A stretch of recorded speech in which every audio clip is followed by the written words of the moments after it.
Alhamdulillah wassalamu ala rasulillah wa ba'd. Narasumber kita yang luar biasa ya, Pak Anwar Dhani, kemudian Pak Hasbullah juga, kemudian kawan-kawan semua peserta Sopos dan Mbak Hesti sebagai host Zoom, dan hadirin hadir semuanya yang kami muliakan. Ya, pertama ingin kami sampaikan terima kasih yang tak terhingga dari kami, dari Subdit terutama, atas partisipasi, konsistensi, serta keseriusan kita semua untuk menyelenggarakan kegiatan Sopos secara online, akreditasi jurnal khusus terkait dengan peningkatan akreditasi jurnal ya, yang hari ini ada memasuki di kelas B. Hari ini kita sudah masuk yang keempat ya, sekitar 6 kali lagi, insya Allah kita akan segera menuntaskan, dan harapkan mudah-mudahan target yang kita inginkan, terutama dari kelas B ini, PAJ ini bisa terakreditasi. Bapak dan Ibu sekalian yang kami muliakan, seperti tadi pagi saya sudah sampaikan juga ke kawan-kawan yang di kelas A, ini kelas PAJ ini kelas yang sangat excellent, kelas yang luar biasa. Mengapa? Karena memang kita harapkan dari semua peserta, terutama dari kelas B ini, kita harapkan nanti bisa menambah jumlah jurnal yang terakreditasi di Sinta. Karena jurnal saat kita saat ini di Moraref itu ada 2.000 sekian, yang baru terakreditasi di angka 700 sekian saja. Jadi masih ada sekitar 60 sekian persen lagi ya, 65% lagi yang belum terakreditasi.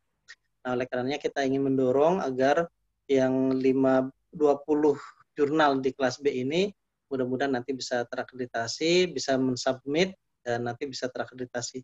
Syukur-syukur akreditasinya bukan lagi di Sinta 6, tapi langsung lompat Sinta yang lebih tinggi ya. Bisa Sinta 3, 4 gitu misalnya.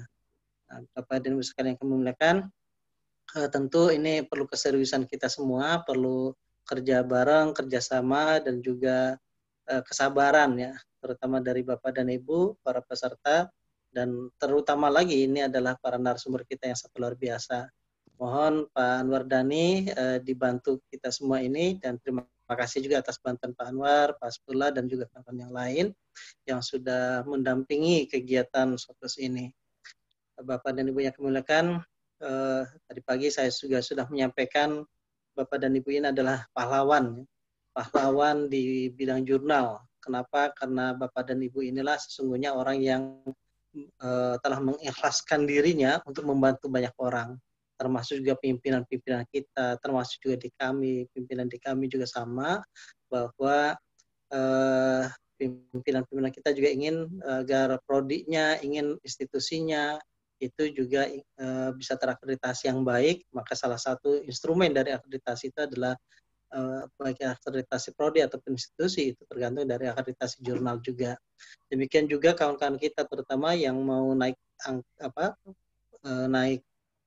kredit dosennya dari lektor ke lektor kepala ke guru besar, itu juga sangat tergantung dari seberapa besar, seberapa banyak tulisan-tulisan mereka itu terpublish di jurnal itu. Oleh karenanya ini Bapak dan Ibu sekalian, para pengelola jurnal ini adalah memiliki peran yang sangat strategis, peran yang sangat luar biasa. Meski demikian, ini Bapak dan Ibu sungguh menjadi pahlawan. Kenapa? Karena ketika dibutuhkan, yang dicari itu adalah Bapak dan Ibu. Oh ya, mereka ingin lektor kepala, lektor guru besar, dan seterusnya. Yang dicari itu adalah para pengelola jurnal. Tapi pas begitu udah terpublish, sudah selesai, dia jadi guru besarnya dan seterusnya, sudahlah salam wal kalam, kadang kayak gitu ya.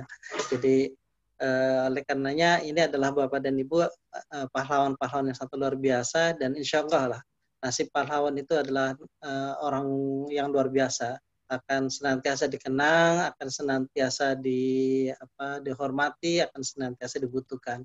Dan oleh karenanya insya Allah Bapak Ibu sekalian akan banyak keberkahan-keberkahan bagi kita semuanya, terutama dari Bapak dan Ibu yang para pengelola jurnal ini.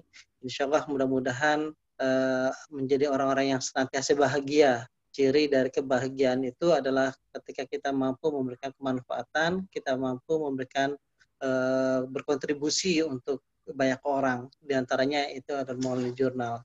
Jadi kita tidak akan bisa merasa kebahagiaan manakala kita tidak bisa menebar kemanfaatan kepada orang itu. Maka saya yakini dan meyakini betul bahwa Bapak dan Ibu ini adalah orang yang sangat luar biasa. Terima kasih Pak Anwar, terima kasih Pak Asbula, terima kasih Mbak Esti, terima kasih kawan-kawan sekalian, para peserta. Mohon ikuti bersama-sama kegiatan Shortcast ini. Mudah-mudahan meraih apa yang kita inginkan bersama. Terima kasih, mohon maaf. Dan selanjutnya kita serahkan ke narasumber. Assalamualaikum warahmatullahi wabarakatuh. Waalaikumsalam warahmatullahi wabarakatuh.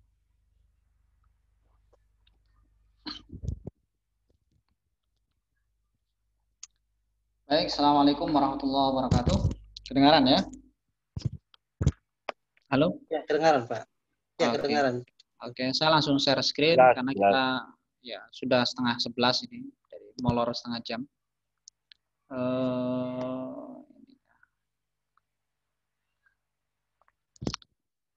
Pada hari ini kita akan lanjut pada manajemen penyuntingan.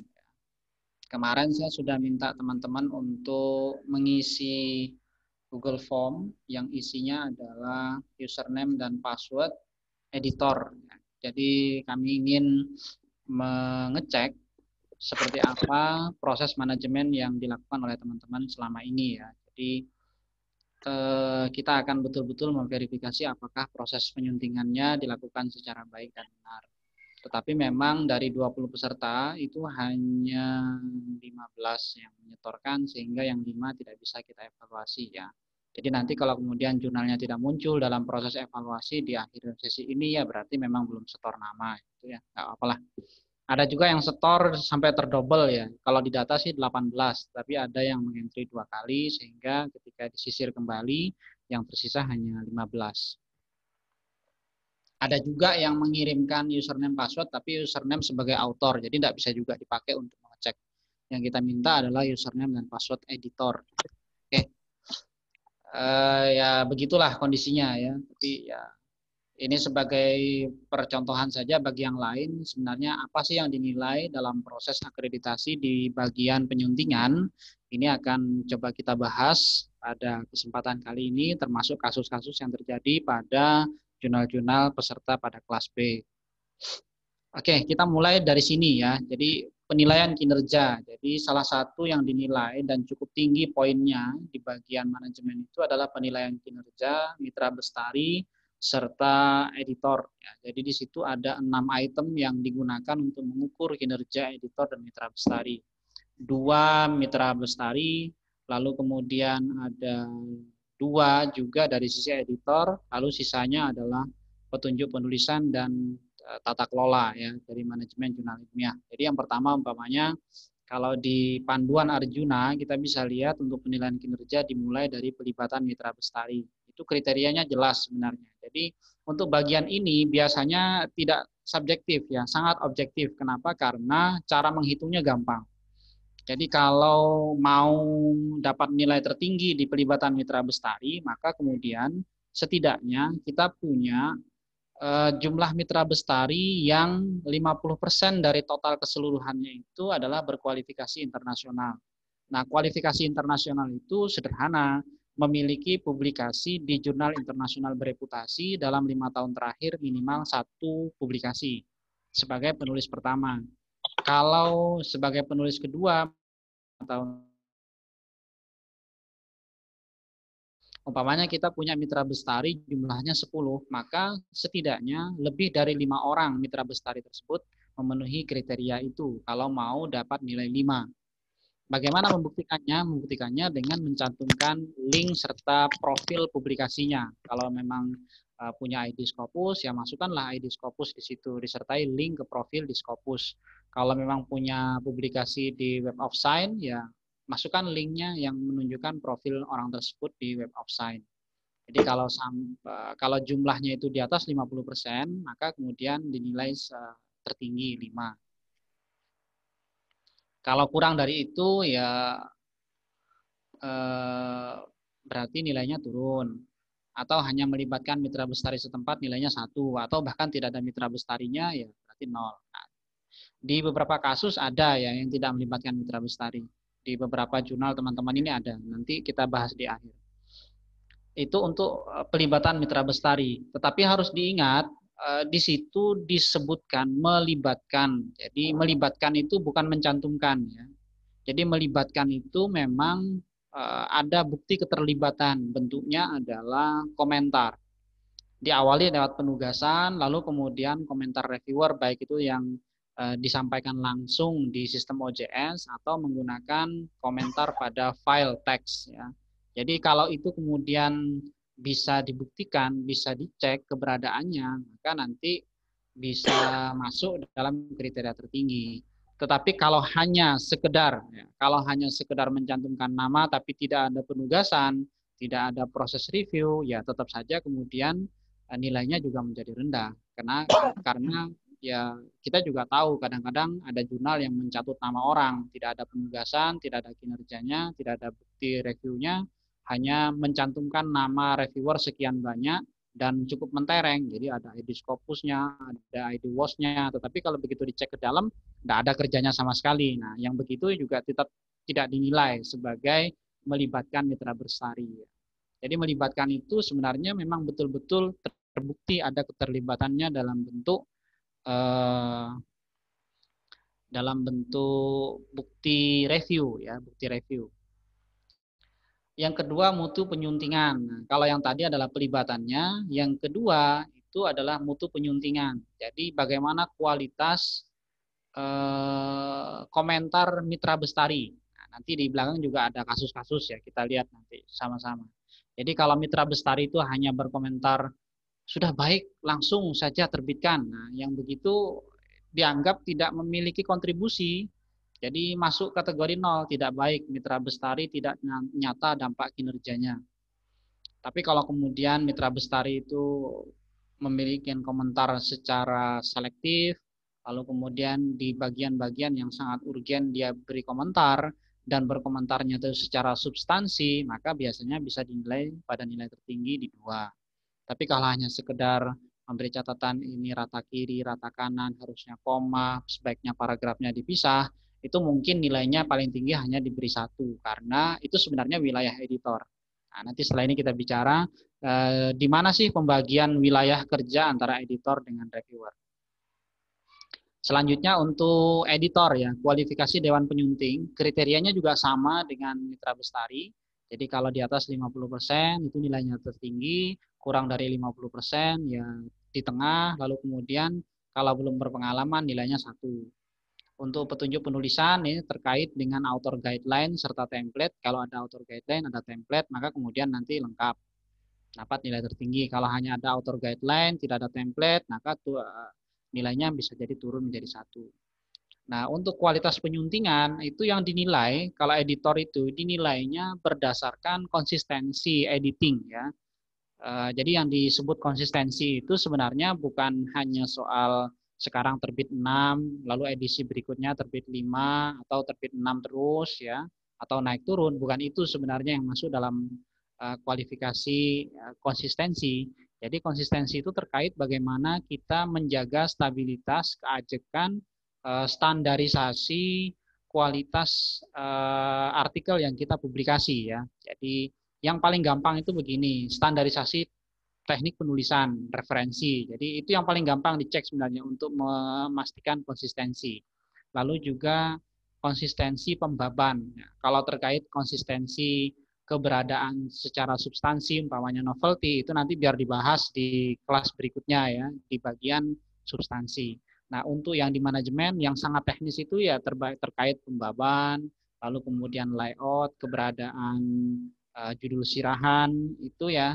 Jadi konsistensi penulisan itu menjadi bagian yang sangat mudah untuk dinilai, terutama pada sisi manajemen, untuk mutu penyuntingan gaya dan format. Sedangkan penilaian terakhir dari penilaian kinerja ini terkait dengan penggunaan sistem ya, penggunaan sistem secara penuh, apakah terikut di OJS secara penuh, jadi sejak awal submit sampai publish, atau ada beberapa bagian di tengah-tengah yang tidak menggunakan OJS.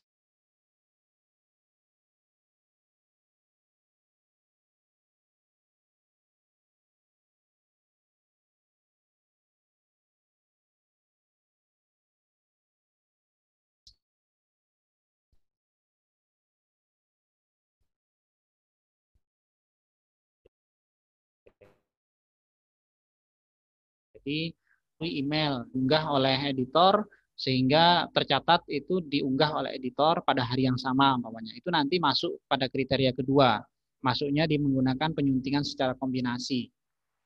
Atau ada yang menggunakan model email ya. Jadi awal submit sampai publish itu komunikasinya lewat email sehingga editor langsung mempublish edisi final dari proses manajemen. Nah, itu nanti nilainya akan jadi yang paling rendah.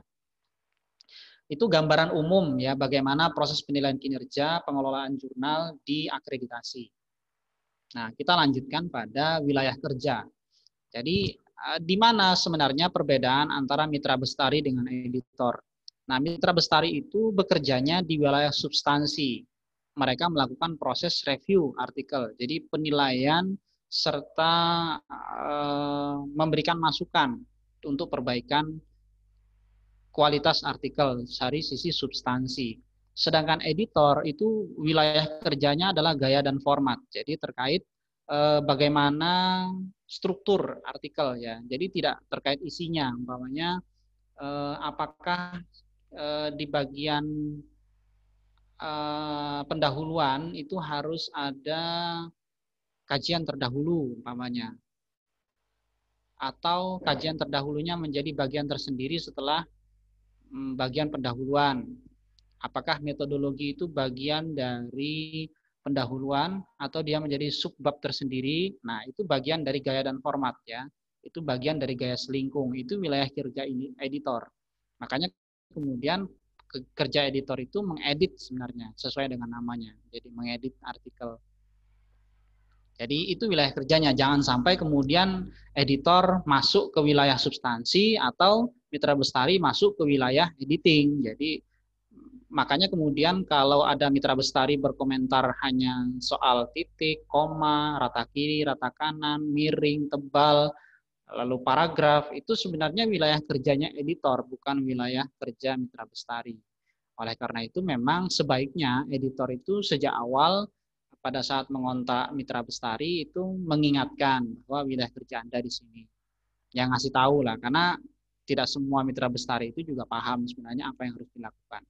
Makanya itu penting sebenarnya review guideline, apa yang harus dilakukan oleh reviewer pada saat mereka melakukan proses review.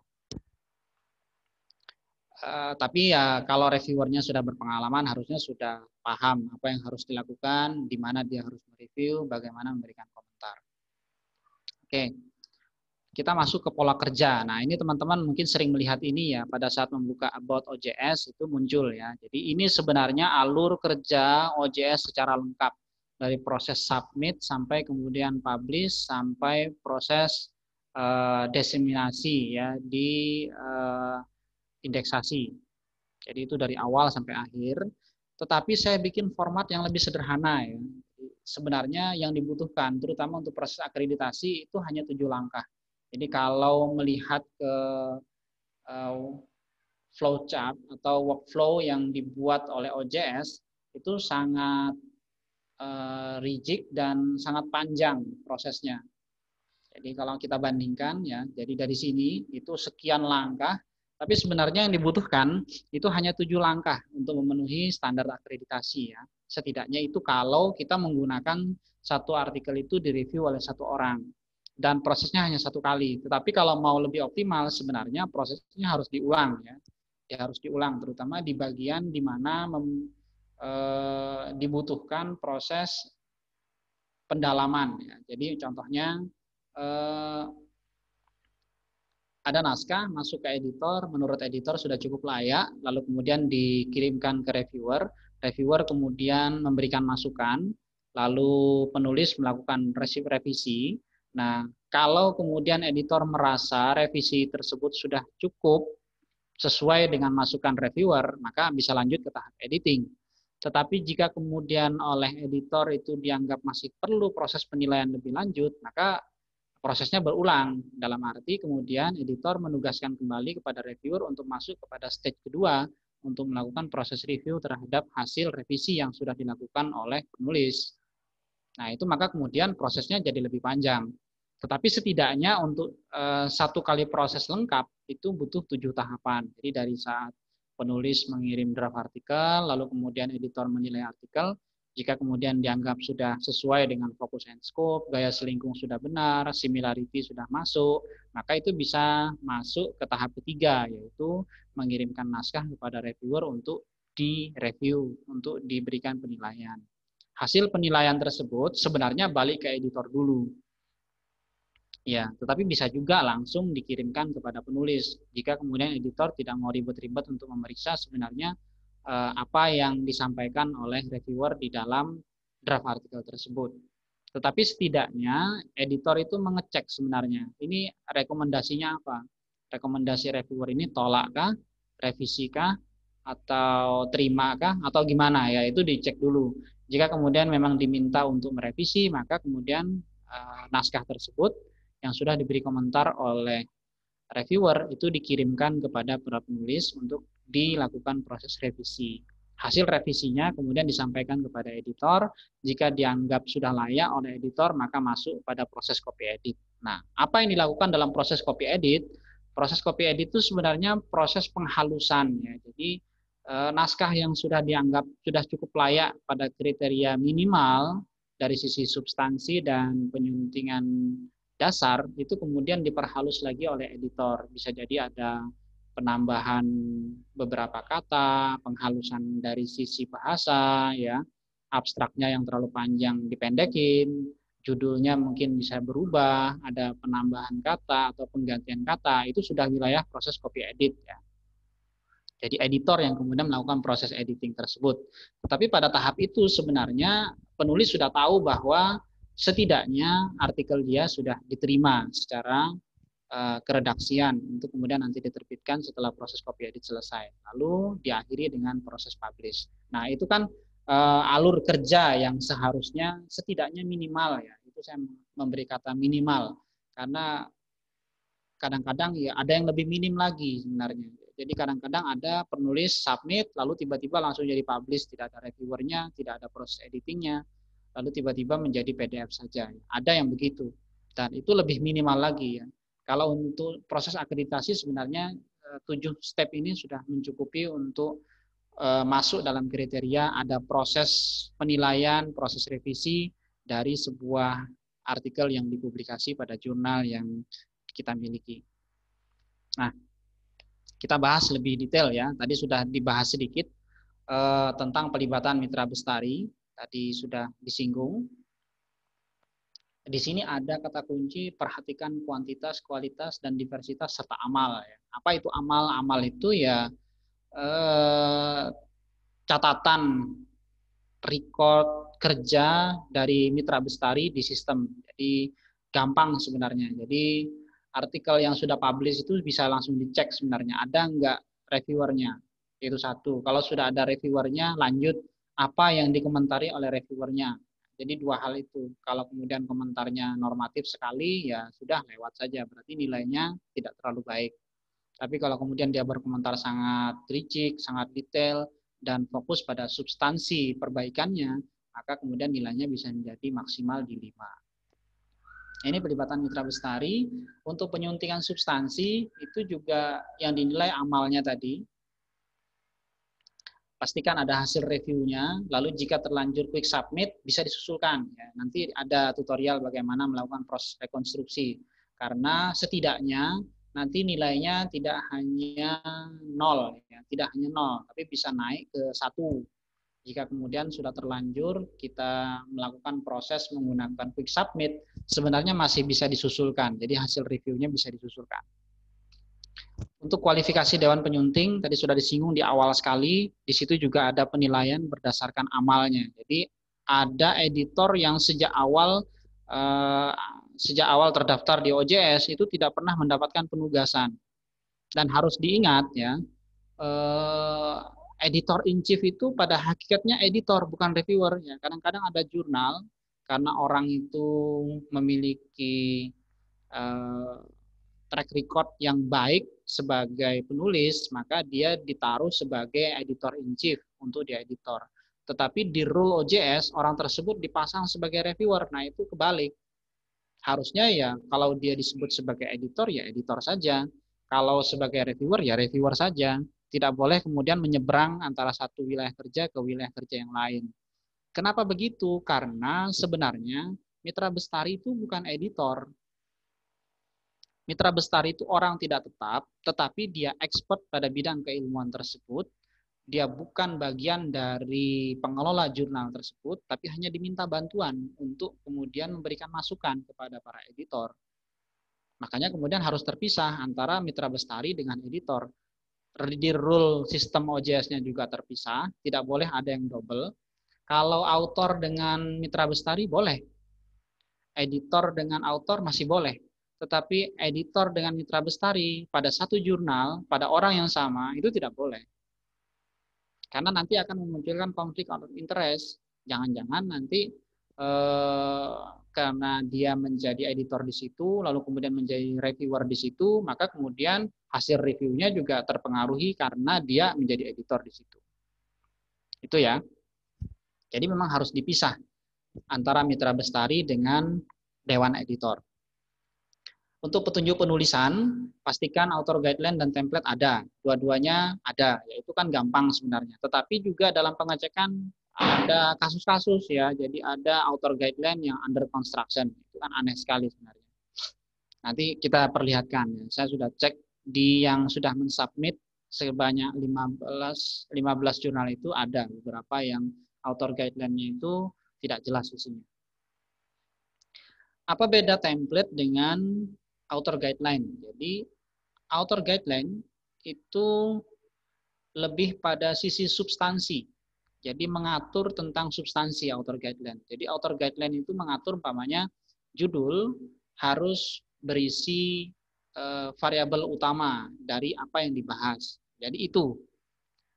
Kalau kemudian tentang judul tidak boleh lebih dari 15 kata, masih bisa masuk dari substansi. Tetapi kalau kemudian judul harus ditulis dengan Times New Roman, ukuran 12, center tengah, ya, itu di template. Ya. Jadi untuk teknis penulisan itu ada di template, sedangkan hal-hal yang bersifat substansi itu ada di author guideline. Contoh lainnya umpamanya terkait abstrak. Abstrak harus berisi 3 hal. Ada tujuan, metode, hasil. Nah, itu di author guideline. Tapi kemudian abstrak ditulis dengan huruf miring, Times New Roman, 11 poin, center tengah atau margin kanan kiri 1, itu di artikel template. Jadi itu berbeda antara author guideline dengan template. Jangan disamakan isinya. Yang penting juga adalah author guideline dan template menyebutkan secara jelas model sitasi ya. Kalau kita menggunakan Mendeley, lalu kemudian menggunakan satu style tertentu, umpamanya APA atau Chicago, Harvard atau Turobian, itu harus disebut dengan jelas stylenya. Jadi jangan hanya menyebut penulisan referensi dan sitasi diharuskan menggunakan reference manager dalam kurung Mendeley, Zotero ataupun yang lainnya. Tetapi stylenya tidak disebut, ya. Itu malah membingungkan karena harus menggunakan apa kan tidak jelas. Oke ya. Lalu ada catatan juga bahwa kalau kita membuat author guideline atau membuat artikel template, pastikan apa yang kita buat itu juga kita patuhi, ya. Dalam arti begini, kadang-kadang ada editor itu sudah buat author guideline bagus, artikel template bagus, tapi pada saat kita cek di artikel yang dipublish itu ternyata berbeda. Umpama di bagian referensi, dia menyebut menggunakan APA, tapi penulisannya tidak menggunakan APA. Atau di bagian sitasi, karena APA itu kan termasuk salah satu style yang paling mudah untuk dicek.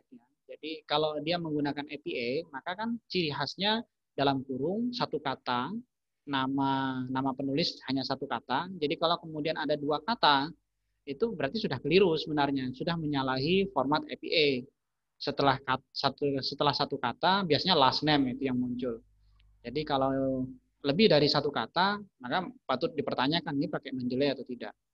Jadi kata nama terakhir, last name, koma, lalu tahun. Nah, kalau kemudian muncul ada halaman, nah itu menjadi keliru lagi karena APA tidak menggunakan halaman.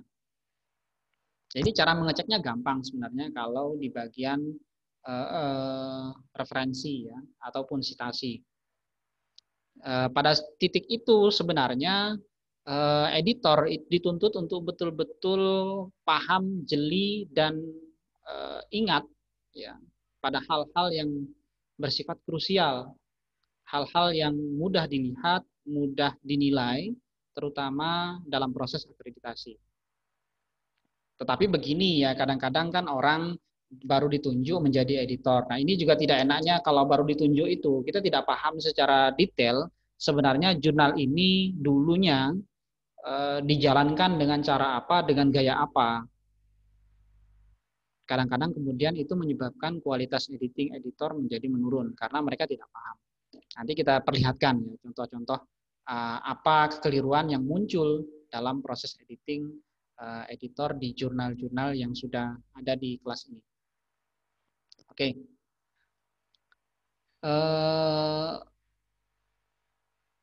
Melanjut ke mutu penyuntingan gaya dan format. Ini terkait konsistensi model ya. Jadi gaya selingkung, template, struktur pembapan, lalu kemudian pembuatan tabel atau gambar. Jadi caranya mudah sebenarnya untuk mengecek apakah ada konsistensi. Jadi kita ambil satu artikel pada isu yang sama, lalu kemudian dibandingkan dua artikel itu. Sama enggak strukturnya? Jadi gaya selingkung, cara penulisannya sama atau tidak? Struktur pembabannya sama atau tidak? Lalu untuk penulisan tabel dan gambarnya sama atau tidak? Itu mengecek konsistensi ya. Jadi setidaknya yang dinilai itu konsisten pada volume yang sama. Ini kemudian memperbolehkan perubahan style pada volume yang berbeda. Jadi umpamanya kita ikut PAJ saat ini ya, lalu kemudian dapat masukan untuk melakukan penyempurnaan. Nah, untuk hal-hal yang tidak menyentuh pada bagian gaya selingkung, pembaban, serta pembuatan tabel, itu boleh segera dieksekusi. Tapi untuk hal-hal yang sangat prinsipil, terutama untuk struktur pembaban, gaya selingkung, style pengutipan, itu jangan berubah di tengah-tengah volume. Jadi umpamanya awal tahun kemarin menggunakan APA di edisi pertama, lalu edisi kedua untuk Desember besok mau menggunakan Chicago, itu tidak boleh. Itu nanti dianggap tidak konsisten. Tetapi kalau untuk volume berikutnya, di tahun berikutnya kita melakukan perubahan, itu boleh dan masih dalam masuk kategori konsisten. Jadi kalau berubah di tiap volume boleh saja sebenarnya. Sama dengan cover ya. Cover itu kalau mau berubah di volume berikutnya saja. Layout, model layout juga kalau mau berubah silahkan berubah pada volume berikutnya. Jadi untuk satu volume pada edisi di tahun yang sama itu sebaiknya memang tidak ada perubahan antara edisi 1 dengan edisi 2. Karena itu untuk menjadi bagian dari penilaian konsistensi. Tetapi harus ada catatan juga bahwa kalau kita berubah model citasi umpamanya dari Harvard menjadi APA, itu harus disebutkan dalam history. Jadi disebutkan dalam history jurnal bahwa terjadi perubahan sejak edisi ini sebelumnya menggunakan model citasi Harvard lalu kemudian berubah menjadi APA. Itu disebut sehingga menjadi jelas kenapa kemudian terjadi perubahan antara satu edisi dengan edisi setelahnya. Untuk manajemen jurnal ilmiah, cara menilainya berbasis tanggal ya. Tetapi kadang-kadang asesor itu ada juga yang masih mentolerir proses submisi atau pengelolaan yang dilakukan pada hari yang sama. Karena mereka juga paham bahwa sebenarnya mengelola jurnal itu tidak dilakukan setiap hari. Kadang-kadang dalam satu minggu hanya satu kali editor itu login sehingga kemudian record tanggalnya menjadi sama di hari itu. Tetapi jangan juga kemudian seluruh proses dari submit sampai publish itu tanggalnya sama. Itu kelihatan sekali bahwa proses quick submit ya. Jadi setidaknya submitnya tanggal 30 September umpamanya. Lalu kemudian di hari yang sama ada proses penunjukan reviewer itu masih oke ya.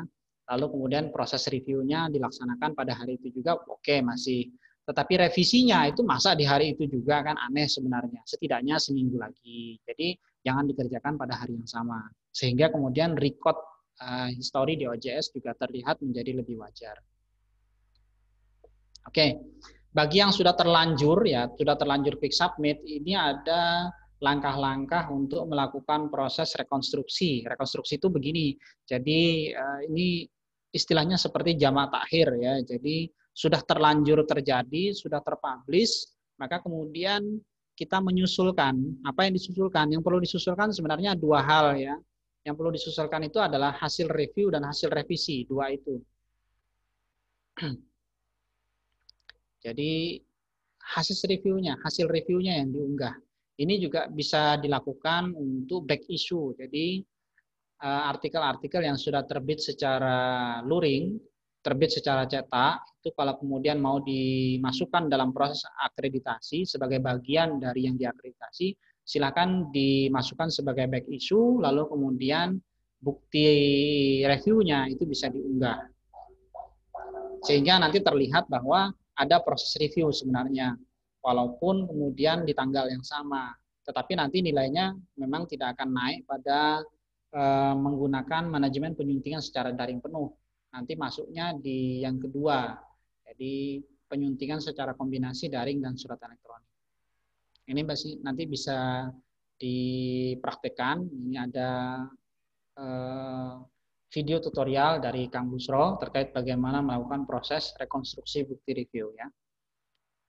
Sebelum kita lanjut untuk membahas kasus-kasus yang terjadi pada jurnal teman-teman yang sudah mensubmit, monggo jika ada yang ingin ditanyakan terkait apa yang sudah saya sampaikan dari awal tadi.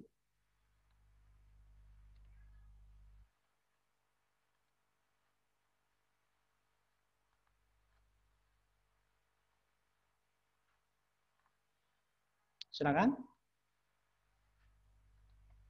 Kalau tidak ada, saya lanjutkan dulu ya. Nanti sambil klarifikasi ya. Jadi monggo nanti teman-teman yang disebutkan jurnalnya mungkin ingin bertanya atau ingin mengklarifikasi kenapa bisa muncul seperti itu. Oke, karena tidak ada, saya lanjutkan dulu.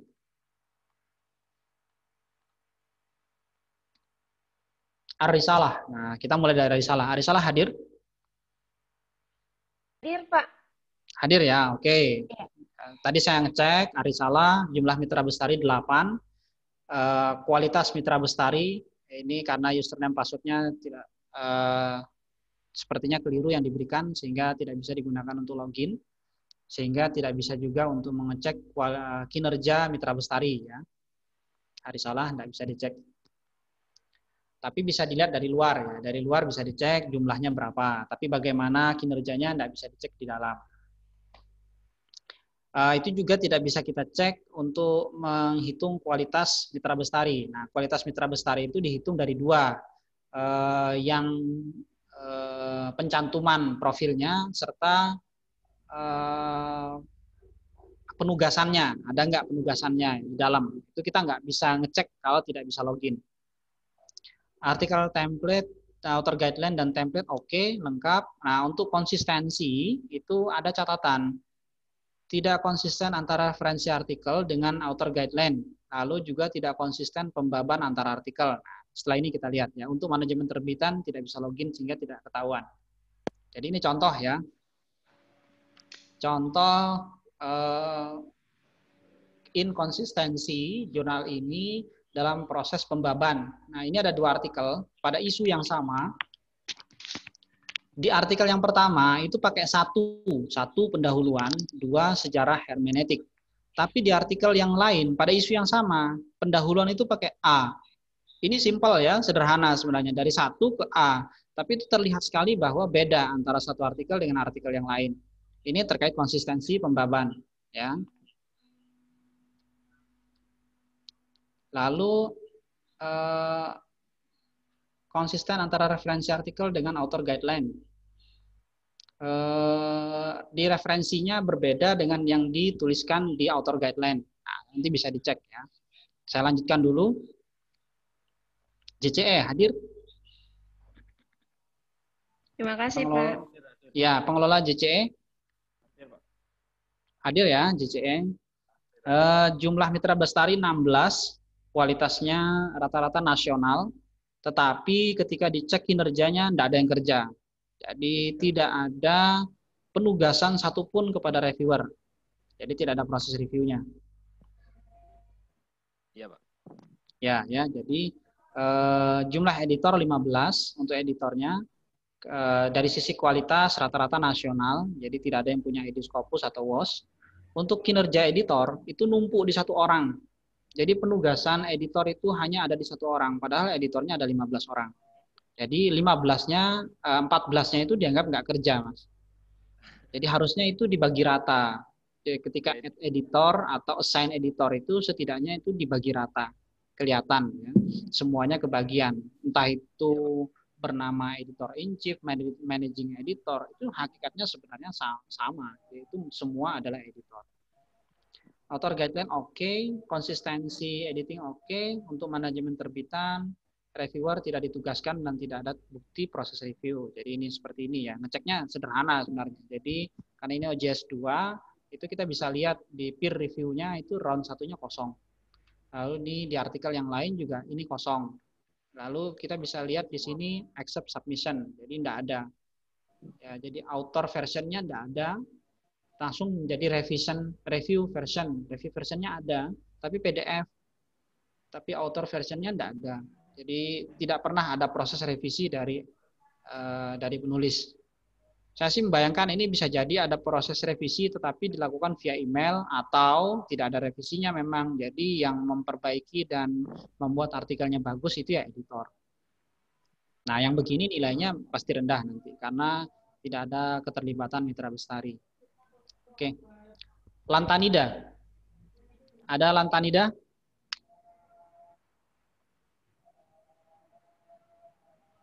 Lantanida. Ini sudah ada. Sinta 4 ya. Secara overall oke. Iya. Tidak ada masalah dengan Lantanida, jumlah mitra bestari oke. Kinerja mitra bestari juga bagus, jadi reviewernya baik, hasilnya juga lumayan ya. Oke, tidak ada masalah. Al-Fikrah. Al-Fikrah hadir? Masalah itu nih. Hadir. Hadir ya Al-Fikrah. Nah, ya. Al-Fikrah itu mitra bestari 15 banyak ya, dan kualifikasi internasional, ada Ediscopusnya semua, oke. Cuma di kinerja itu sangat normatif, jadi tidak beri masukan. Jadi masukannya ya oke, bagus, lanjut, terbit. Nah, jadi yang begitu-begitu sebenarnya tidak menunjukkan adanya keterlibatan mitra bestari dalam memberikan masukan untuk perbaikan kualitas artikel. Editor 6 orang, kualitasnya nasional, kinerjanya oke, menyebar rata, lalu tidak ada author guideline, hanya ada template. Kalau ada bisa jadi belum ada linknya ya, nanti silakan dimasukkan linknya.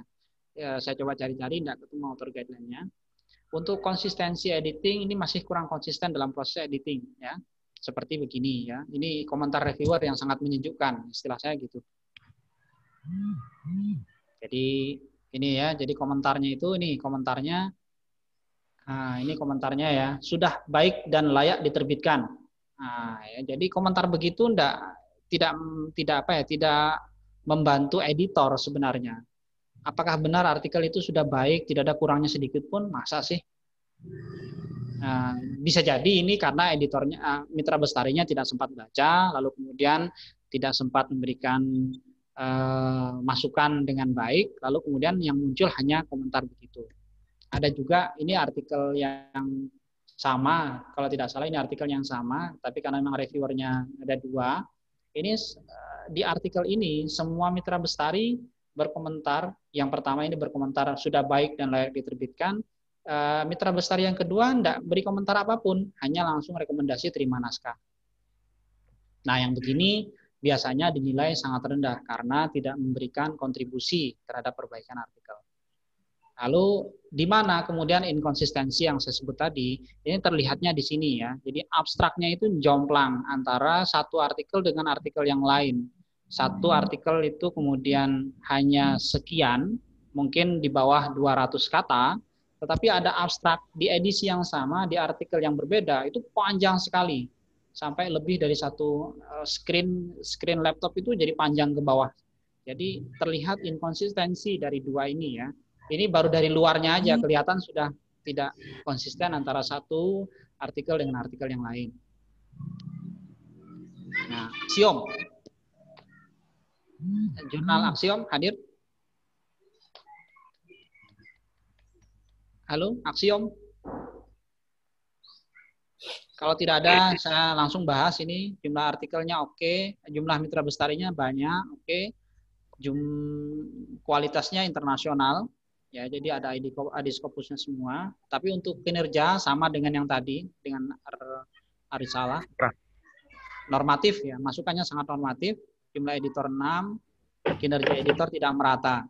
Lalu author guideline juga tidak ada, hanya ada template, tidak ada author guideline. Untuk konsistensi editing ini kurang konsisten dalam jumlah referensi ya. Kenapa itu muncul? Karena di author guideline itu menyebut ya, ini jebakan juga sebenarnya bagi editor karena editor sendiri yang buat. Makanya tadi saya sampaikan bahwa kalau terjadi pergantian editor itu kadang-kadang memunculkan apa istilahnya ya, ketidakpahaman secara utuh bagi editor bagaimana dia harus melakukan proses editing. Karena dia bukan dia yang membuat author guideline-nya yang pertama. Jadi sehingga kadang-kadang dia tidak membaca secara detail dan tidak ingat di mana dia pernah memunculkan satu ketentuan yang kemudian ketentuan itu dilanggar sendiri gitu loh. Ini contohnya, struktur manuskrip. Reference, expect a minimum of 15 reference. Jadi minimal 15 referensi di setiap artikel. Nah, saya coba cek satu artikel, referensinya cuma 13. Nah, yang begini kan sederhana sebenarnya. Jadi mengeceknya gampang. Di author guideline dia menyebut 15, tapi begitu dicek di artikelnya hanya 13. Itu kan ada inkonsistensi dari apa yang ditulis oleh editor di author guideline dengan apa yang dipublish di artikel. Jadi yang begini tolong dicek lagi ya teman-teman, kalau menulis sesuatu di author guideline, pastikan apa yang ditulis tersebut dipatuhi sendiri oleh editor pada saat dia mempublish artikel tersebut. Ini kan sebenarnya gampang, tinggal tambahi lagi 2, lalu kemudian masuk pada minimum reference yang dibutuhkan sesuai dengan author guideline. Nah, di luar ini yang lain juga banyak. Ini contoh kasus bagaimana kalau kita berubah editornya, itu kadang-kadang kita tidak paham secara utuh bagaimana sebenarnya standar kualitas yang ditetapkan oleh editor sebelumnya terkait dengan artikel di sini. Monggo yang dari Axiom mungkin ingin menanggapi. Ya Pak. Assalamualaikum warahmatullahi wabarakatuh. Waalaikumsalam warahmatullahi wabarakatuh. Iya benar Pak. Jadi saya baru megang sebagai staf jurnal baru 2 periode. Jadi selama ini ya banyak perbaikannya dan itu saya belum paham yang itu kemarin. Jadi inilah mau diperbaiki yang author guidelines-nya supaya sesuai lah dengan masukan yang di pelatihan ini gitu. Oke. Ada lagi? Udah sih Pak itu. Sudah ya? Oke, saya lanjutkan ya. Kans Filosofia sudah hidup nih jurnalnya. Ya.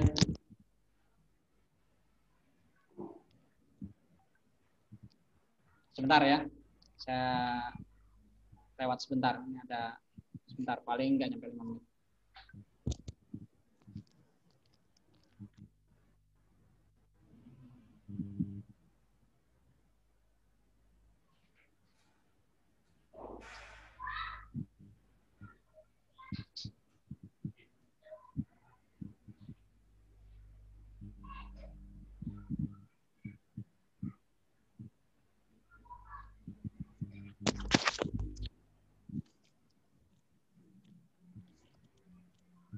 Kans Filosofia hadir?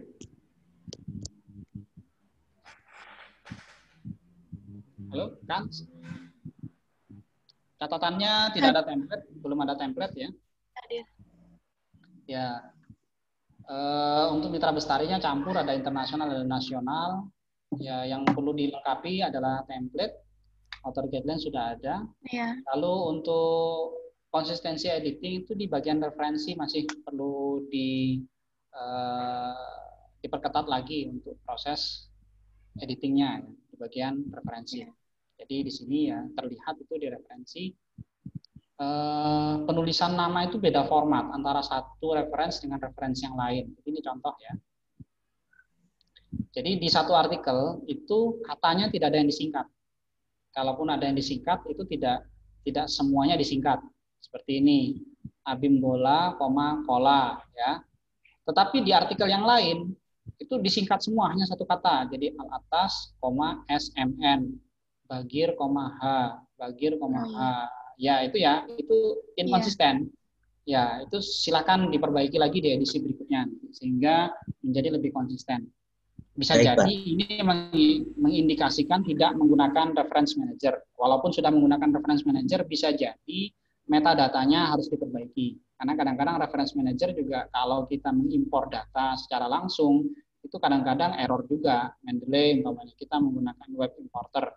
Nanti itu beberapa kata, bisa jadi judul, nama penulis, itu tidak tertulis dengan baik, sehingga harus diedit untuk kemudian bisa muncul secara normal. Ini terlihat gampang untuk dilihat ya. Jadi perbedaan antara satu artikel dengan artikel yang lain. Oke, itu kans yang perlu diperbaiki menurut saya. Tapi untuk dari sisi substansi nanti silahkan di kelas berikutnya ya, di pertemuan untuk yang khusus untuk substansi. Aula Duna, ada Aula Duna? Pak, hadir. Hadir ya. Aula Ya. Duna itu akunnya autor Mbak, jadi nggak bisa dipakai untuk ngecek. Jadi akun yang dimasukkan ke Google Form kemarin, itu akun autor bukan editor, sehingga saya nggak bisa ngecek. Bisanya submit artikel cuma. Iya. Padahal yang diminta kan akun editor. Tapi nggak apa-apa lah ya kan. Nanti Pokoknya kita sudah rubah setor. Bapak ya biar bisa dicek. Ya nanti, tapi iya, mudah-mudahan ya bisa saja nanti. Ya, intinya kan sudah tahu sebenarnya. Ini sebagai contoh kasus juga bagi teman-teman yang lain. Apa yang harus diperbaiki sebenarnya untuk di bagian manajemen penyuntingan. Belum ada author guideline di Aula Duna, hanya ada template ya. Untuk manajemen terbitan kita nggak bisa cek. Al-Fusha, ada Al-Fusha? Oke, ada Pak. Nah, Al-Fusha itu yang menjadi catatan tidak ada proses review dan sepertinya quick submit. Lalu dari sisi konsistensi juga di bagian reference ya, ini gampang sekali terlihat. Jadi pertama ini tidak ada record reviewer, jadi ketika dicek itu di Al-Fusha tidak ada record reviewnya, jadi reviewnya kosong. Bahkan state-nya belum diinisiasi, belum dimasukkan ke tahap itu. Lalu ini kurang konsisten di bagian reference ya. Jadi di artikelnya itu kalau memang mau menggunakan reference dalam bahasa Arab semua, ya bahasa Arab semua, jangan ada yang kemudian seperti ini. Jadi di satu artikel ada Arabnya di atas, lalu kemudian ada Indonesianya di bawahnya, ada Latinnya. Tapi di artikel yang lain Arab semua, tidak ada Latinnya. Jadi kalau mau menggunakan satu bahasa ya satu bahasa semua. Kalau menggunakan dua bahasa semua. Itu konsistensi. Ya. Itu di Al-Fusha. Jurnal ya, Dato Karama. Hadirkah Dato Karama? Hadir Pak, hadir. Nah, yang pertama tidak ada mitra bestari, 0 ya. Jadi tidak ada mitra bestarinya. Saya cari-cari menunya tidak ketemu. Ya, silakan nanti dibuatkan. Karena 0, maka kemudian kualitasnya juga tidak bisa ditemukan. Kinerjanya juga tidak ada. Jadi tidak ada proses reviewnya. Sepertinya sih quick submit ini jurnalnya. Mungkin karena baru edisi awal-awal ya. Tapi kalau memang mau diorientasikan pada jurnal berkualitas, ya setidaknya sejak awal sudah harus dimulai dengan cara yang baik. Nah, author guideline ini yang saya sebut tadi. Jadi author guideline itu under construction. aneh juga sebenarnya. Template-nya ada, sepertinya ada. Untuk yang konsistensi editing itu di pembaban dan judul sirahan keliru. Jadi ada inkonsistensi. Nah, kita bahas. Ini reviewnya tidak ada, kosong. Jadi tidak ada review. Nah, untuk author guideline ini yang saya sebut tadi. Jadi author guideline-nya itu tulisannya under construction. Ya, author guideline itu nggak susah-susah amat sebenarnya membuatnya. Kita bisa mengacu pada jurnal yang sudah kita anggap baik, kita copy, lalu kemudian dirubah sesuai kebutuhan kita, lalu dimasukkan di author guideline. Jadi tidak harus mengarang sendiri author guideline. Ini ya untuk pembaban. Jadi ini kelihatan di sisi pembaban. Jadi di satu artikel metodologi itu nomor 4, tapi di artikel yang lain metodologi nomor 3. Jadi ini di satu terbitan yang sama, jadi edisi yang sama, ini ada linknya ya. Jadi ada metodologi itu nomor 4, tapi di artikel yang lain metodologi itu nomor 3. Jadi kalau memang mau konsisten, metodologi 3 ya 3 semua. Jadi bisa jadi keliru tulis, tapi bisa jadi juga memang karena strukturnya berbeda antara satu artikel dengan yang lain. Disitulah sebenarnya peran editor untuk menstandarisasi sesuai dengan ketentuan yang mereka buat. Nah, judul sirahannya berbeda ya. Saya agak-agak kaget juga ini. Jadi ada di satu artikel itu, judul sirahannya itu bukan Datokarama English Education Journal, tapi Journal of English Teaching. Nah, ini saya khawatir ini artikel dari jurnal lain, lalu dipasang di situ ya. Monggo ini yang dari Datokarama mungkin bisa mengklarifikasi kenapa kok judul sirahannya bisa beda. Ya. Bismillah. Ya, Assalamualaikum warahmatullahi wabarakatuh. Ya, terima kasih Bapak atas masukannya. Ya, memang harus kami akui kondisi realnya itu jurnal Datokarama yang saat ini sedang kita bahas ini baru terbit pertama kali, Pak. Jadi yang kemarin, yang setahun lalu itu ada dengan nama jurnal yang berbeda, Journal of English Education. Jadi ketika kami ajukan ke pihak pimpinan fakultas dan teman bantu katanya nggak boleh sama, padahal sudah pernah ada terbit sekitar 2 volume atau 3 volume sebelumnya, tapi kemudian mandek. Dan ini orang-orang baru lagi, termasuk semua yang ada di dalamnya, komposisi kepengurusannya semuanya baru, memang masih sangat prematur. Benar Pak. Dan banyak yang aneh, tapi insya Allah kami akan berusaha sesuai ilmu yang didapatkan di sini, kami akan berusaha konstruk kembali. Ya, jadi oke, baik, terima kasih ya. Jadi mulai kelihatan ya. Jadi apa yang saya singgung di awal, jadi kalau mengganti editor itu mari kita begitu. Iya. Editor ganti itu ya bisa jadi down ya, bisa jadi kualitas jurnal jadi turun drastis karena orang baru kadang-kadang nggak paham cara kerjanya kayak apa. Ya kalau kemudian orang barunya itu sudah paham sebelumnya oke lah, tapi kalau orang baru yang baru belajar lagi kemudian itu beresiko menurunkan kualitas penerbitan. Oke, ini dari J-Journal. Jurnal Pendidikan Dasar hadir? Hadir Pak, hadir. Oke, Jurnal Pendidikan Dasar tidak ada proses review juga. Jadi mitra bestarinya 5, mepet sebenarnya ini. Editornya 6, kinerja editor juga tidak merata. Jadi beberapa editor itu masih 0 recordnya. Author guideline ada, template ada.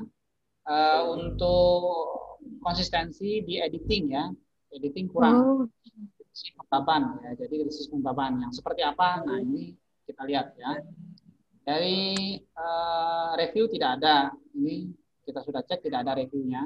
Ini sampel saja, jadi sampling ya, sampling satu artikel yang sudah diterbitkan. Ini kan sudah terbit ini di edisi terakhir, itu tidak ada reviewnya. Nah, sistematika pembaban ini mirip dengan tadi ya.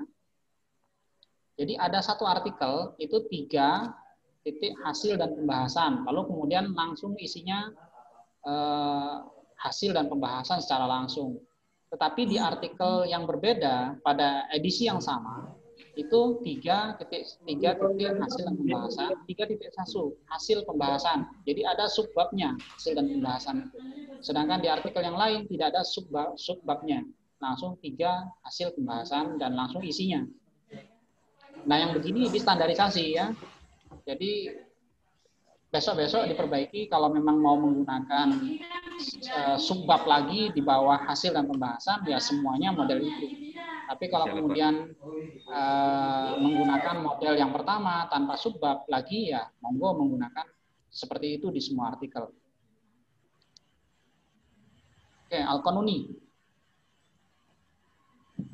Hadirkah Al-Qanuni?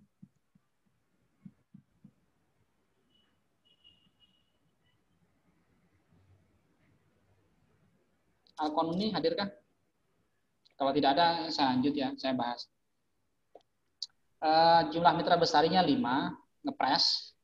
Kinerjanya tidak ada proses review. Jumlah editor banyak sekali. Nanti saya tunjukkan kenapa banyak sekali ya. Karena editornya itu dari adminnya muncul. Ya, jadi itu mungkin kekeliruan pengaturan di sistem OJS. Di masheadnya keliru. Ada template. Tapi untuk author guideline harus login. Jadi kalau mau buka author guideline-nya harus login dulu. Itu aneh sebenarnya. Konsistensi editing, oke. Lalu manajemen terbitan setengah quick submit. Kenapa setengah quick submit? Ini ya. Jadi ada penunjukan ke reviewer. Jadi penunjukan reviewernya ada. Ini di sini kelihatan ya. Untuk artikel ini reviewernya Pak Ismail Weke. Tapi tidak ada proses reviewnya. Jadi hanya ditunjuk aja. Lalu di decision-nya kelihatan ada beberapa kali accept submission 1, 2, 3, 4, 5. Lalu editor versionnya ada berkali-kali, tapi author versionnya tidak ada. Jadi tidak ada proses revisi dari author sebenarnya. Yang merevisi kemungkinan ini adalah editor. Ya. Tetapi juga tidak muncul di sini review form tidak ada, komentar dari Pak reviewer juga tidak ada.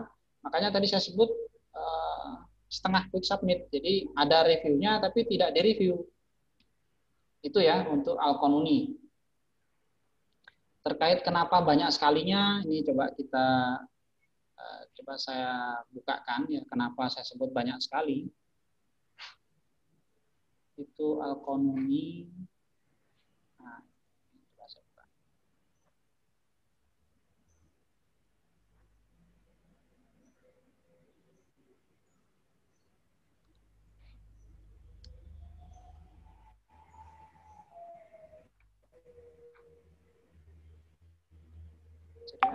Ini editorial tip.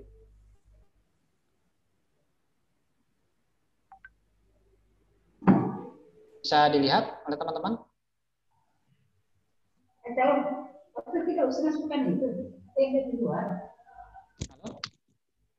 Bisa dilihat webnya?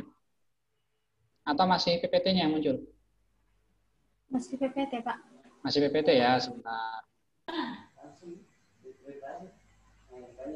Coba saya share lagi yang ini ya.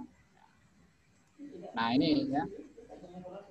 Tuh lihat editorial timnya. Site admin, journal manager, editor, section editor, author, reviewer, copy editor. Ini muncul semua di sini. Jadi ya agak aneh aja. Padahal ini menunya adalah editorial team. Gitu. Makanya saya kasih tadi catatan banyak sekali. Padahal kan yang editornya sebenarnya hanya yang ini, editor 1, 2, 3, lalu kemudian section editor ini 2 orang 5. Jadi hanya ini saja sebenarnya editornya, sisanya kan bukan editor. Malah autornya muncul, reviewernya muncul, copy editornya muncul, lalu sampai readernya juga muncul. Jadi ini ada keliruan di pengaturan mashead di OJS-nya, silakan diperbaiki nanti. Oke, saya lanjutkan PPT-nya tadi.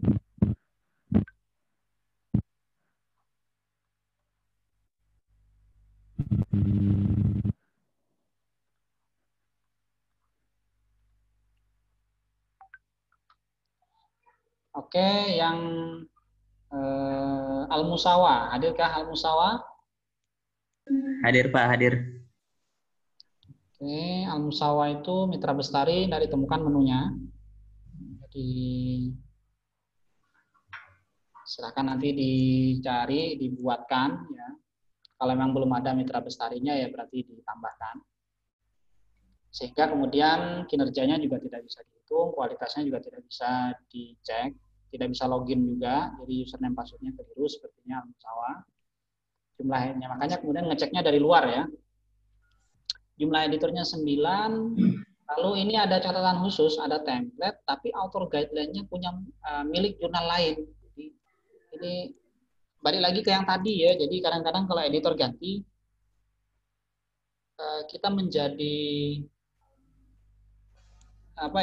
menjadi tidak paham secara utuh ini tentang terkait jurnal ini ya.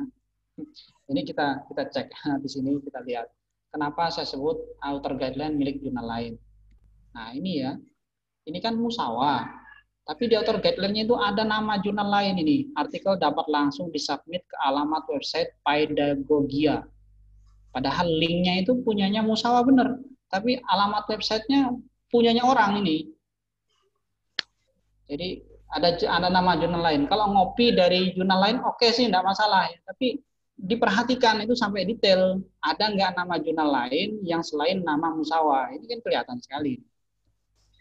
Jadi ini ngopasnya nggak sempurna. Ya. Jadi silahkan diperbaiki. Musawa ini juga pembaban tidak konsisten. Ya. Jadi di satu artikel itu tidak pakai numbering, ya. Tidak pakai numbering, kajian pustaka langsung saja di bawahnya. Tetapi di artikel yang lain itu pakai numbering, ada 4 titik, cadar indikasi radikal dan seterusnya. Jadi dari sisi pembaban ini enggak konsisten. Kalau memang tanpa numbering ya tanpa numbering semua. Kalau mau pakai numbering semua. Ini ya catatan khusus untuk Al-Musawa. Perbankan dan keuangan syariah, monggo. Hadir Pak, hadir. Nah, hadir nih ya. Mitra Bestarinya 6, tapi catatannya dia menyatu dengan editor. Jadi silakan dipisah nanti gimana caranya, pokoknya dipisah. Mitra Bestari halaman sendiri, editor halaman sendiri. Tidak ada proses review juga, ya. Kinerja editor juga tidak merata. Author guideline-nya masih under construction juga, ya. Template-nya sih ada. Ini ya, lalu ada untuk editing ada tulisan aneh pada artikelnya. Secara manajemen itu quick submit. Nanti kita cek apa tulisan aneh itu. Jadi ini pengecekan kita, proses reviewnya kosong, lalu author guideline-nya masih under construction. Nah ini di artikel itu saya temukan satu artikel yang isinya begini ya. Jadi kode-kode begini. Ini siapa yang bisa baca ini ya? Berkaitan dengan hal ini Allah berfirman. Lalu begini-begini ini. Jadi ini terkait kualitas editing editor ya. Jadi monggo diperbaiki nanti jangan sampai muncul lagi. Siap Pak. Ya, silakan diperbaiki ya nanti. Al-Ghiroh. Hadirkah Al-Ghiroh? Hadir Pak. Hadir ya. Hadir ya. Jumlah Mitra Bestari 6. Kualitas internasional nasional, kinerja setengah hati. Ya. Saya menyebutnya kinerja setengah hati. Kenapa disebut begitu nanti di belakang. Author guideline tidak ada, template ada, lalu ada tulisan aneh pada artikel, lalu ada kombinasi tanpa revisi. Ya. Nah ini kenapa saya sebut setengah hati, itu di sini munculnya ya di Al-Ghiroh itu. Proses reviewnya itu ada 2. Tapi kalau dicek ini tidak ada isinya. Dalam arti tidak ada komentarnya. Ya, jadi ini ada filenya. Ketika diklik review detail, itu dibaca sampai akhir, itu komentarnya tidak ada. Jadi seolah-olah ini tidak direview sebenarnya. Saya menyebutnya review setengah hati. Nah, Al-Ghiroh, penulisan daftar pustaka tidak konsisten. Nah, ini ya. Ini tidak konsisten. Jadi di sini Abuddin Nata, koma tahun. Tapi di sini dibalik. Menggunakan model dibalik ya. Tapi di artikel yang berbeda itu tidak dibalik. Jadi Nafiduddin, Ustadz Agus. Nah, itu ya. Silakan diperbaiki lagi yang Al-Ghiroh. Iya, Pak. Iya, Pak. Oke, habis selesai. Mungkin ada yang ingin ditanyakan? Monggo. Pak. Nah, silakan yang mau tanya siapa dulu dari mana? Marhala belum, Marhala. Marhala belum, Al-Marhala. Iya Pak, jadi Sepertinya tidak submit, Pak. Saya cek marhalah tidak kirim username password. Jadi saya sampaikan di awal tadi, yang tidak kirim username password, kita tidak bisa ngecek. Kemarin disebutin udah ada, Pak. Disebutin. Saya buka lagi ya. Ini saya buka Iya. lagi. Ya, oke. Karena saya ekspor ke Excel, itu di Excel tidak muncul al-marhalah. Aduh. Saya tunggu-tunggu itu. Oke, ini langsung saja saya review ya, kalau memang. Oke. Oke, kita coba cek ya, al-marhalah.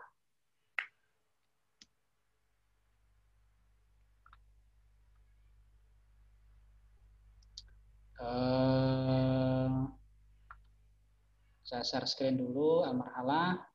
Mana tadi? Zoom.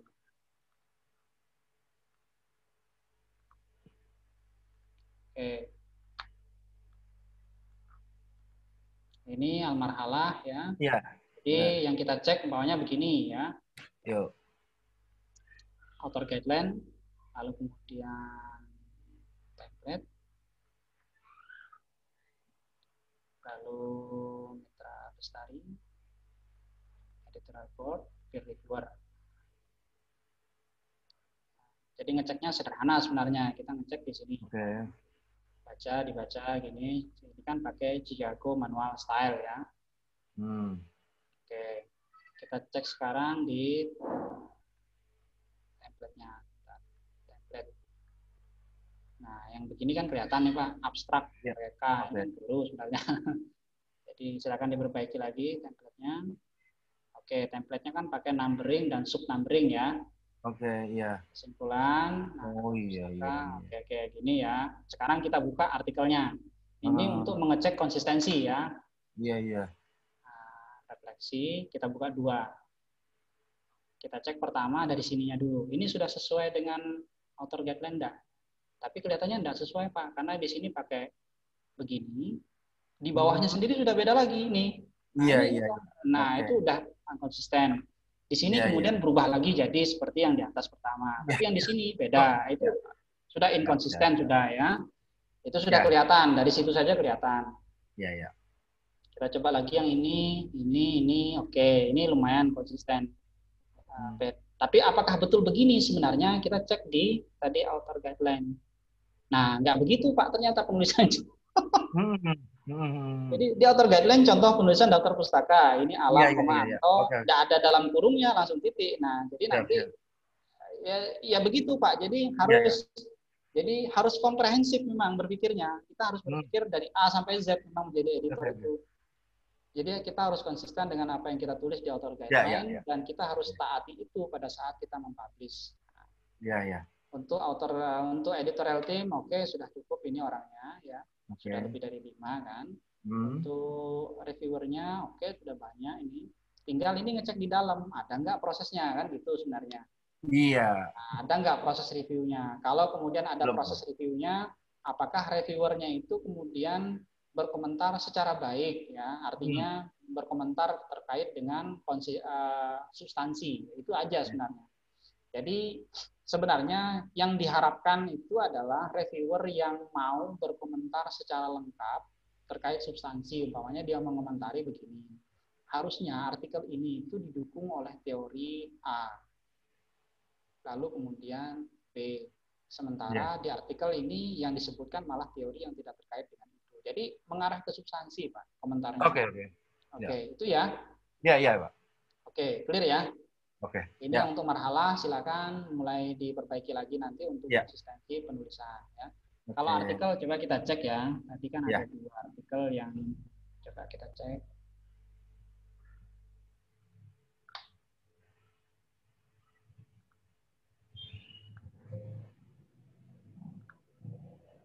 Coba ini satu artikel begini. Oh belum di-share ya, saya buka dulu. Saya download dulu.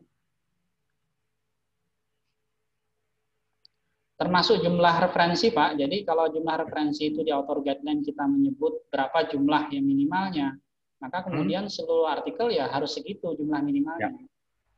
Itu ya. Iya. Ini coba saya share screen terkait dengan artikelnya. Kita coba bandingkan artikelnya. Ini ada 2 artikel sudah di-download. Ya, kita coba cek apakah konsisten antara satu artikel dengan artikel yang lain. Oke, abstrak. Judul sirahan oke. Dari sisi penulisan oke. Ini abstrak. Oke. Nah, pendahuluan. Kemudian di sini pendahuluan oke, konsisten lah. Dari sisi tulis sudah kelihatan konsisten. Iya, iya. Nah, terus pembahasan. Nah, ya, jadi setelah pendahuluan dia menggunakan pembahasan. Coba kita cek. Satu pendahuluan, lalu kemudian setelah itu, nah langsung metodologi, Pak. Sementara di yang lain tidak ada metodologinya. Iya, iya, iya. Nah, itu kan terkait dengan gaya selingkung. Jadi ini juga bagian yang harus diperbaiki untuk konsistensi. Jadi sebaiknya memang buat apa istilahnya ya standar. Buat standar sebenarnya sih kalau kita sudah bikin author guideline dan artikel template, itu sebenarnya standar yang harus kita ikuti. Jadi semua artikel ya harusnya menggunakan pola yang sama. Iya. Gitu ya. Ya. Oke. Iya. Ini. Oke. Ada lagi yang ingin ditanya?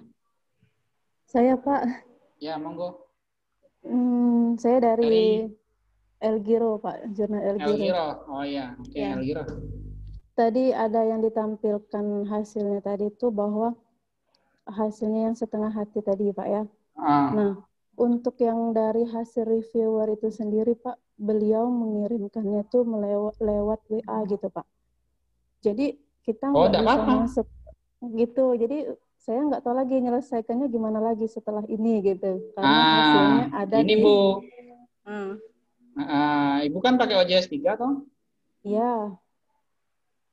Kalau pakai OJS 3 malah lebih sederhana, Bu. Nggak usah login as, bisa ngupload langsung di situ. Oh gitu, Pak ya. Bisa, Bu. Jadi kalau El Giro maunya ya El Giro kita coba ya. Mudah-mudahan masih ada gimana, login, Pak? masih bisa login kan. Coba ya, kita coba cek ya.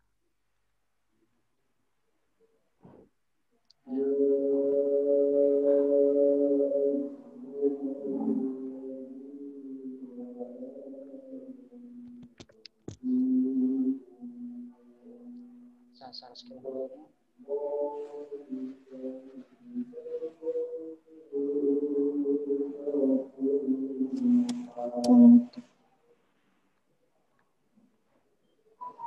Yang tadi ada yang ada review.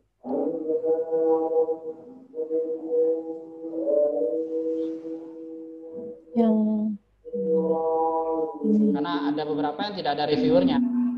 Ini yang saya buka sekarang nggak ada reviewernya. Coba saya cek ya, yang ada reviewernya. Yang nama siapa ini? Riz. Bentar, Pak. Ini siapa namanya udah ketutup.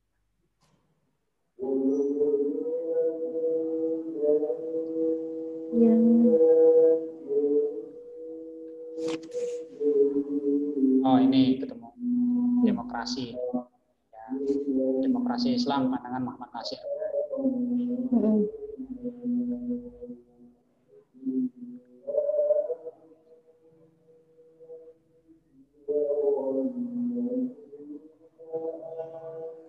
Sebentar saya share screen. Mana tadi? Nah. Ini kan sebagai editor Bu ya? Iya Pak. Nah ini kan Dudi Iskandar toh, reviewernya. Nah bisa di login as di sini bisa. Atau review details. Ini kan ada reviewer files Bu. Ini hanya diupload Bu di sini. Oh gitu Pak. Ini diupload di sini sudah menjadi file review. Kalau dia kirim lewat WA ya dengan download dari WA. Udah. Ya jadi di sini tidak muncul. Jadi review filenya tidak muncul, makanya saya tulis. Itu ya. Pak, untuk ya kalau yang ada tulisan overdue itu gimana Pak? Overdue ini kan berarti tidak selesai. Tidak selesai di waktu yang apa istilahnya ditetapkan. Desain reminder ya bisa. Tidak masalah sebenarnya, yang penting ada isinya. Atau mau diedit lagi ya bisa. Kan tanggalnya diubah lagi. Kan bisa sebenarnya. Oh, Oke ya? Ya, Bisa Pak, sebenarnya. ya. Bisa diedit untuk ditambahkan untuk artikel-artikel yang lain. Tapi tadi saya cek umpamanya di artikel yang ini ya, yang Ongki itu malah nggak ada proses review. Nggak ada.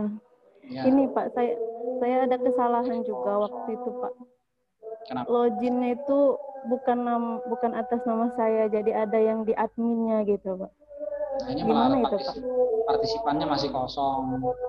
Jadi kan ini harus ditambahkan toh partisipan editornya siapa. Iya. Kalau ini logo sebagai jurnal ini manajer atau editor sebenarnya? Gimana Pak? Yang Ari Karani ini editor atau jurnal manager? Editor Pak. Editor toh. Nah, bisa menambahkan dirinya atau menambahkan orang lain sebenarnya. Ini menambahkan dirinya sendiri kan bisa. Lalu kemudian nanti di sini muncul partisipannya, muncul editor 1 gitu. Nah, di sini nanti kalau partisipannya sudah masuk, nanti di sini muncul menu baru. Lalu kemudian masuk ke stage review. Jadi kalau partisipannya masih kosong, stage review-nya muncul di sini. Makanya ini kosong. Ya, Pak. Nah, ini seolah-olah seperti quick submit ya. Jadi seolah-olah tiba-tiba dari submit pertama langsung muncul PDF. Iya. Oke. Ada lagi? Terima kasih. Ya, sama-sama. Monggo teman-teman yang lain. Saya Pak. Ya, monggo. Dari mana? Axiom. Dari Axiom Pak. Ya. Ya, monggo. Ada satu Pak. Kalau misalnya reviewer itu lupa mengupload file Word-nya, tapi sudah menentukan hasil akhir, apakah dia harus direvisi dan sebagainya. Itu kan reviewernya nggak bisa mengupload lagi. Pernah kemarin ketemu begitu, setelah saya cek file Word-nya nggak ada. Jadi pas dikonfirmasi ulang, ternyata lupa. Kalau OJS 2, itu kita pakai model masuk ke stage 2. Oh jadi gitu Pak, round 2-nya. Round 2-nya masuk lagi, tugaskan lagi ke reviewer itu, terus diupload hasilnya. Cuma untuk satu reviewer itu aja?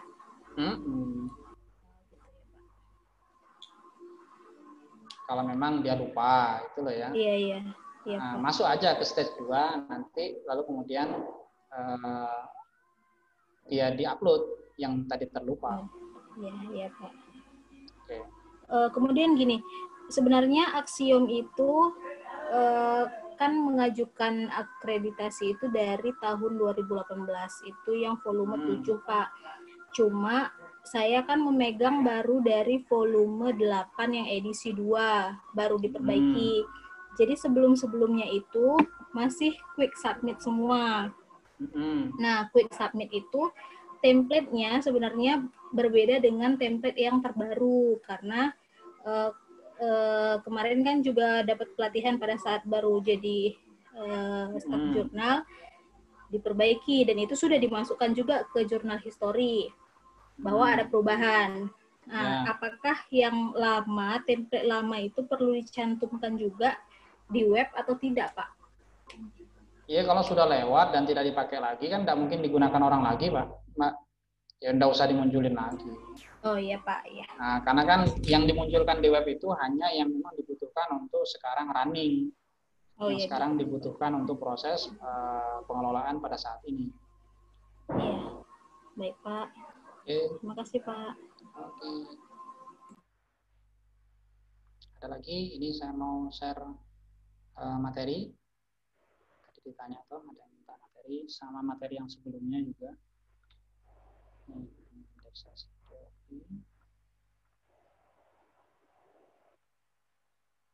Silakan jika ingin ditanyakan. Oh ya Pak, mohon maaf. Mau nge-share video dari Al-Fusha. Soalnya penjelasannya kan banyak di bab teknis dan juga soal substansialnya, dan termasuk saya ini kan tidak mampu menyerap semuanya dalam satu waktu. Sehingga kami membutuhkan videonya, kalau berkenan, dan juga share materinya, Pak. Ini materi begitu, sudah saya share. Ini sudah saya share materinya. Dengan, kalau videonya di panitia, yang merekod panitia.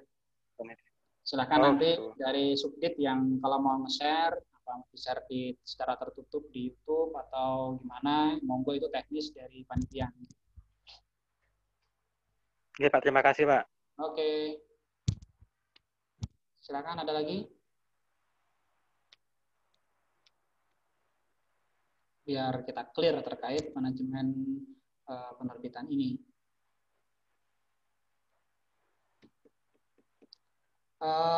Saran saya sih kalau bagi jurnal yang baru terbit 1 edisi, sebaiknya memang dioptimalkan ya. Jadi jangan asal terbit, kecuali memang sejak awal lahir jurnalnya memang diniatkan hanya untuk sekedar pokoknya bisa terbit saja. Tapi kalau mau ada rencana ke Sinta 3, Sinta 2, sebaiknya memang sejak awal itu prosesnya diikuti dengan baik, manajemennya dilaksanakan, lalu kualitas artikelnya juga perlahan ditingkatkan. Kenapa begitu? Karena kalau kita maju akreditasi pertama yang dinilai kan 4 edisi, 2 tahun terakhir. Kalau kemudian kita hanya menggenjot di edisi terakhir saja, tapi kemudian edisi sebelumnya itu tidak terlalu baik, bisa jadi nilainya nanti turun. Gitu ya. Jadi kalau memang mau langsung naik ke Sinta 3, langsung akreditasi pertama Sinta 3, ya setidaknya memang kualitas tata kelola dan substansinya sudah cukup baik. Apakah ada yang begitu? Ada. Jadi beberapa jurnal yang memang sejak awal dikelola secara baik, akreditasi pertamanya langsung Sinta 2. Jadi tidak perlu ngantri dulu di Sinta 4, Sinta 3, baru naik kelas ke Sinta 2. Akreditasi pertama saja langsung Sinta 2 ada. Karena memang sejak awal tata kelolanya dilaksanakan dengan baik. Tapi kalau sudah terlanjur lewat, sudah 3 edisi terbit, tinggal 1 edisi lagi untuk proses akreditasi, ya sudah diterima saja, lalu kemudian diperbaikinya di edisi berikutnya setelah proses akreditasi. Demikian, ada yang ditanyakan terkait materi hari ini? Oh ya, untuk penugasan sebelumnya gimana? Sudah selesai semua?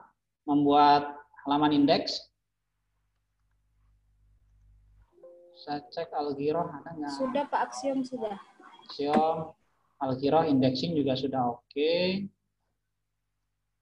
Saya belum sempat cek lagi penugasan sebelumnya karena fokus untuk ngeceki yang dari sisi editing itu tadi, karena cukup lama juga, bisa sampai setengah jam untuk 1 jurnal kadang-kadang untuk ngecek. Jadi ngecek sana sini, membandingkan satu artikel dengan artikel yang lain untuk memastikan ada nggak inkonsistensi antara satu terbitan dengan terbitan yang lain. Jadi begini Bapak Ibu, jadi kita mendesain short course ini sedekat mungkin dengan simulasi proses akreditasi, agar teman-teman menjadi paham sebenarnya ketika kita mengajukan proses akreditasi itu apa sih yang sebenarnya dinilai dan bagaimana proses penilaian itu dilakukan, sehingga teman-teman bisa mengoptimalkan proses manajemennya, setidaknya mendekati kriteria minimum ya, mendekati kriteria minimum untuk bisa diakreditasi oleh Arjuna.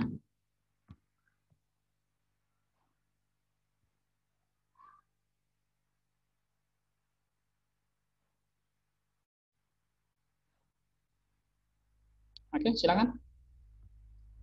Ada yang ingin ditanyakan? Untuk penugasan hari ini, karena ini bersifat manajemen, saya nggak ngasih penugasan ya, karena ribet juga. Hanya saya berharap yang belum ada author guideline-nya, silahkan penugasannya, oke, author guideline saja deh, melengkapi author guideline, lalu memperbaiki author guideline, terutama yang tadi masih ada nama jurnal lain ya. Silakan itu diedit, diperbaiki, jangan sampai itu maju dalam proses akreditasi kelihatan. Itu kan memalukan sekali. Yang belum ada template-nya silahkan ditambahkan. Yang sudah punya author guideline tetapi kemudian ternyata author guideline-nya itu belum di-link-kan, silahkan dibuatkan link-nya sehingga lebih mudah diakses.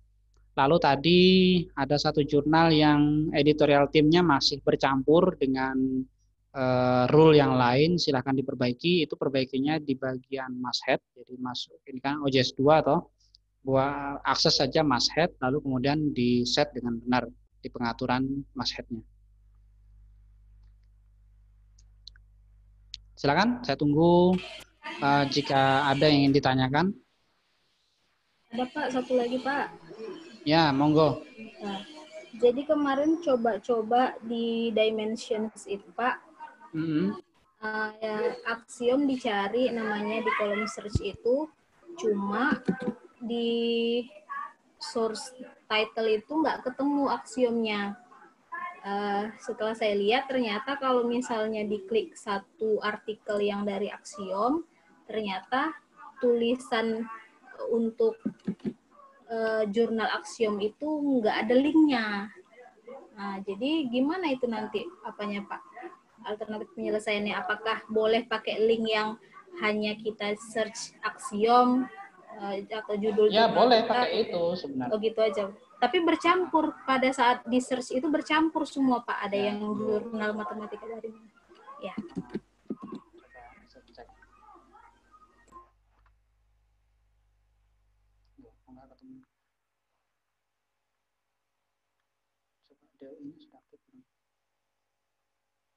Kalau baru terbit tidak bisa dipakai untuk ngecek Bu ya.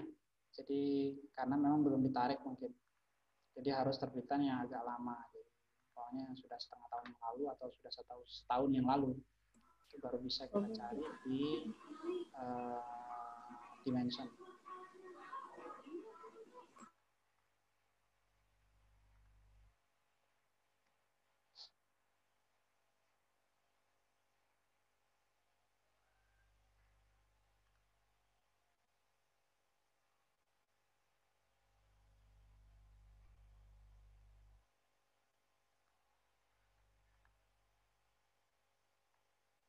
Sebentar saya carikan.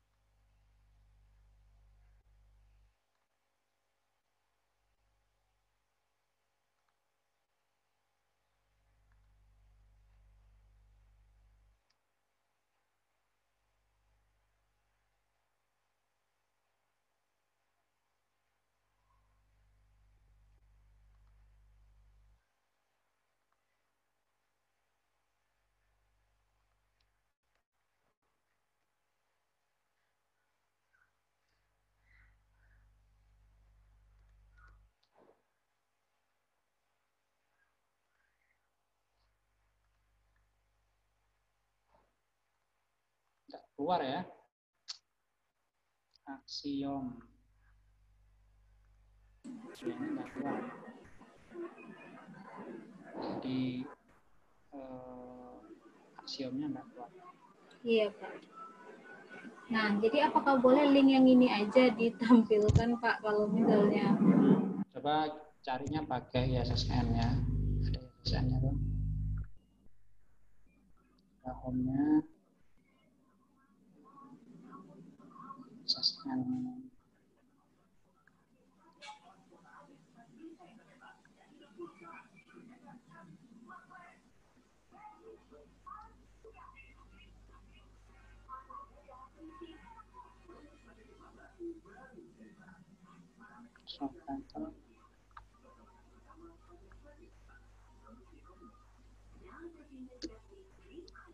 Enggak keluar juga.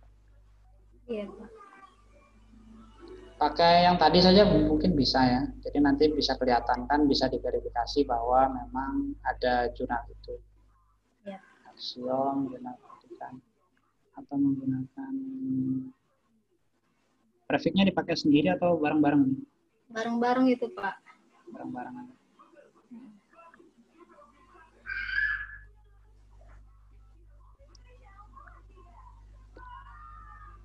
Tapi kalau dicari di Crossref bisa ketemu nggak? Sama Pak. Apanya? Saya harus searching nama. Itu aja yang kemarin di-link-kan Pak. Oh, ya. Pakai itu aja, nggak apa-apa sementara. Ya.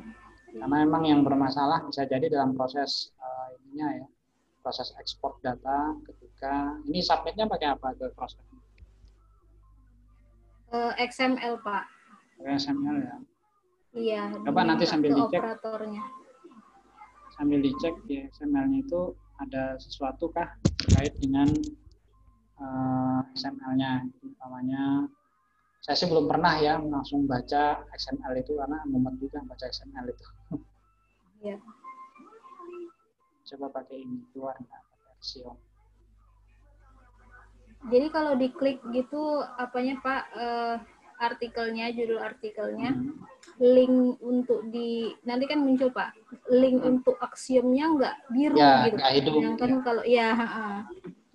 Itu sama dengan kalau kita ke Microsoft Academic Search itu di beberapa jurnal yang baru masuk itu tidak langsung terkumpul dan tidak bisa diklik itu nama jurnalnya. Ya, lebih baik yang seperti ini ya saya masukkan ya Pak ya. Ya, pakai ini aja. Kata ya. Nah, 10, 3, lalu kemudian link ininya diambil untuk indeksasi ke dimensionnya ya. Ya, okay. Pak. Terima kasih Pak. Oke, ada lagi?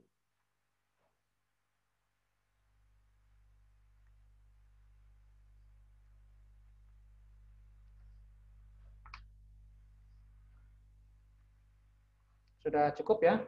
Silakan untuk penugasannya memperbaiki author guideline yang belum ada, terutama yang under construction. Penugasannya ya, penugasan. Ini saya chatting aja, penugasan 4. 1, memperbaiki author guideline. 2, menyesuaikan template dengan author guideline.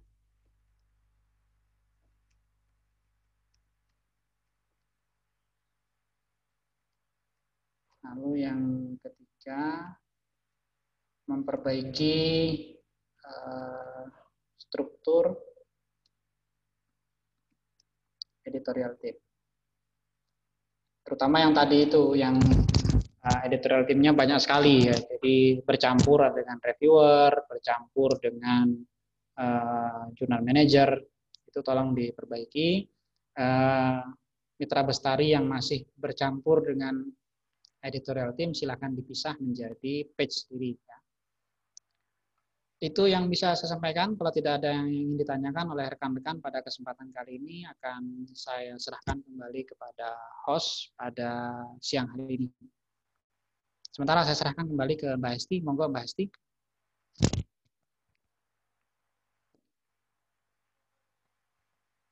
Halo? Ya, halo Pak. Kalau sudah selesai, bisa langsung ditutup aja kali ya Pak? Oke. Langsung ditutup aja, kadang ada moderator. Oke, terima kasih. Kita tutupkan pertemuan pada hari ini dengan sama-sama mengucapkan hamdalah. Alhamdulillahirrahmanirrahim. Semoga bermanfaat dan mudah-mudahan bisa memperbaiki kualitas tata kelola jurnal teman-teman pada hari ini. Demikian, Assalamualaikum warahmatullahi wabarakatuh. Warahmatullahi wabarakatuh. Terima kasih Pak. Ya, sama-sama.